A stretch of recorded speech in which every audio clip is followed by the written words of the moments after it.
हलाल प्रोडक्ट को लेकर इस समय व्यापक बहस चल रही है। योगी सरकार ने हलाल प्रोडक्ट पर बैन भी लगा दिया है। इस मामले में प्रसिद्ध इतिहासकार इरफान हबीब ने कहा कि हलाल पर विवाद बेवजह खड़ा किया जा रहा है। नहीं, देखिए, हर धर्म में और जो कानून होती है उसमें एक रूल हो जाते हैं।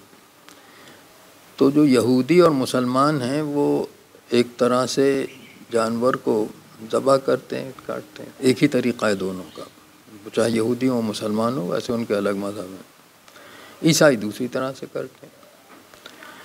तो अब आप किस तरह बेचारे जानवर को मारते हैं वो तो दूसरा इश्यू है। आप गिलोटीन करते हैं या मशीन इस्तेमाल करते हैं या कुछ करते हैं। अब ये कि हलाल मीट में कोई ख़राबी है, जैसे दूसरा गोश्त है वैसे ये गोश्त है। जानवर को तो दूसरे गोश्त के लिए भी आप मारते हैं। तो इसमें मेरी समझ में नहीं आ रहा है कि हलाल में क्या ख़राबी इन्हें मिल रही है, क्या मेडिकल राय इन्होंने ली है कि हलाल ख़राब होता है। मेरी राय में तो वैसा ही होता है जैसे दूसरा टाइप का गोश्त होता है। तो इस्लाम में हलाल को महत्वता क्यों दी जाती है? सिर्फ इस्लाम में नहीं है, यहूदी मज़हब में भी है। यहूदी मज़हब में और इस्लाम में ये है कि जानवर को, ये यहूदियों से लिया है इस्लाम में, कि जानवरों को इस तरह मारना चाहिए, ज़बह करना चाहिए। सर, यूपी सरकार ने जो प्रतिबंध किया है इससे क्या फ़ायदा? भाई मुझे तो फ़ायदा कुछ नहीं मालूम होता, अब वो जाने। हालांकि यूपी सरकार ने हलाल प्रोडक्ट पर प्रतिबंध लगाया है। इस्लाम के लिए हलाल और हराम अहम मुद्दा रहता है। हलाल और हराम अरबी शब्द है। हालांकि जिन तौर तरीकों को सही माना गया है वह सब हलाल है और जिनको इजाज़त नहीं दी गई है वह हराम है। जो लोग हराम और हलाल को नहीं जानते, मुझे अफसोस है कि वो हराम के हलाल की लड़ाई लड़ रहे हैं। इन्हें क्या मालूम हलाल क्या होता है, हराम क्या होता है, किसी को नहीं पता। उत्तर प्रदेश में बहुत सारे ऐसे मुद्दे जिस पे काम होना चाहिए, लेकिन वो उन्हीं चीज़ों से दिमाग हटा के हलाल पे ध्यान दिया जा रहा है। हलाल है क्या?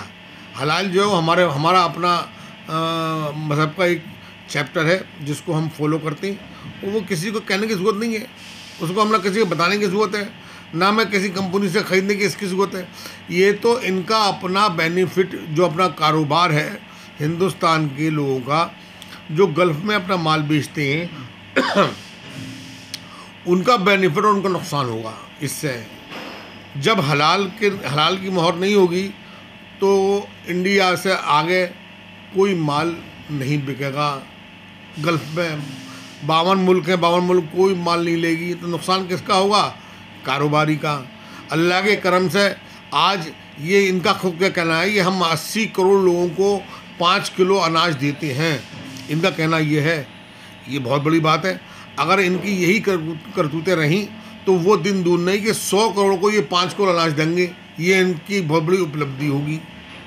कारोबार तो दे नहीं सकते किसी को, लेकिन 5 किलो अनाज भीख में दे देंगे, ये इनकी उपलब्धि होगी।